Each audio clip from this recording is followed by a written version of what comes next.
Barrister Fru, I'm sure seeing some of those images coming down from the home front, it's quite embarrassing. You're seeing the infrastructural network, the road network, everything is a disgrace. Please talk to us. Yes, Paddy, I have seen what is happening. If La Republic of Cameroon can allow its capital city to deteriorate to the extent that we saw in that video that we have on social media, they have no money to do any other thing but to steal and fill their pockets before the time that they will run away. Because there is a power vacuum in Yaoundé to start with. The ministers are not, the government is dysfunctional, but they unite only in one thing: collecting money from the crude oil that they are drilling from Amazonia, collecting taxes from Cameroon, because we will not allow them collect taxes in Amazonia, doing what they do to torture our people in order to get the crumbs that they can get to continue to live until the time that they will run away. That government, in all intensive purposes, has collapsed. That said, there's only one solution for the road network in Amazonia: that we flush the occupier from our territory, take over our territory, and I want to inform Ambazonians that your country is rich. Your country is rich enough, and we will rebuild all the roads in Amazonia. We will build the roads that will allow you to go to farm and bring your farm products to the market to sell. For now, you are going to suffer because we are at war. And the only way you want you to participate is to help us drive out the occupier, so that your land will be free, so that your road networks will be redone, will be done. There is nothing in construction they call filling of holes. When a road is bad, it's bad. All you need to do is rebuild. You cannot be filling holes.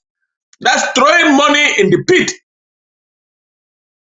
Whatever La Republic is doing, please, we have to suffer at this time that we are at war.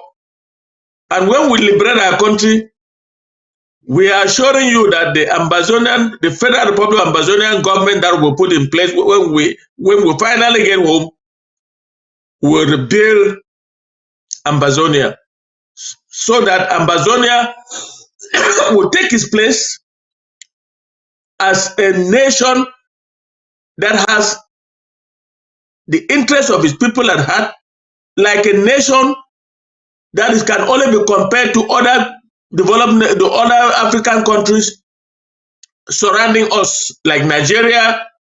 I'm not going to talk about South Africa, or I will talk about other African countries that are further, like Rwanda, where where all the roads have been built, where the network is superb. Amazonia will compete fairly with those countries when we finally liberate our territory. Until then, all we say that we are very sorry that we have to live under this excruciating difficulty. Can you imagine that people cannot bury their dead? Look at the way they are carrying a dead body and trying to get through a very terrible road to go and bury. It is unfortunate, but that's the situation in which La République du Cameroon has put us for the last 62 years. But we shall overcome. That's because the economy of Cameroon evidently is crumbling, Barrister Fru. It has crumbled. It has crumbled. It has crumbled. They are only living on our crude oil, and of course the few taxes they collect from their people. Look at Yaoundé. I don't know whether you saw that video, Paddy, where the Yaoundé is. That's where you have all the diplomats, you have everything, you have all the government services, you have everything. and yet the roads are the way they are. Do you see them having 1 penny to do any road in Ambazonia? Ambazonia, they have recognized that Ambazonia is not part of their country. Therefore, they are not interested. Now that we are at war, all we need to do is to put all hands on deck and get them out of our territory. These enablers, I hope they are watching what is happening. I hope the coup plotters are watching what is happening.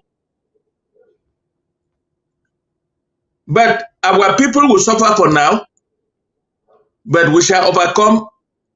We are promising that we will restore the statehood of the Southern Cameroon and Ambazonia to our people, and we will rebuild the roads in Ambazonia. Ambazonia will be a place to be.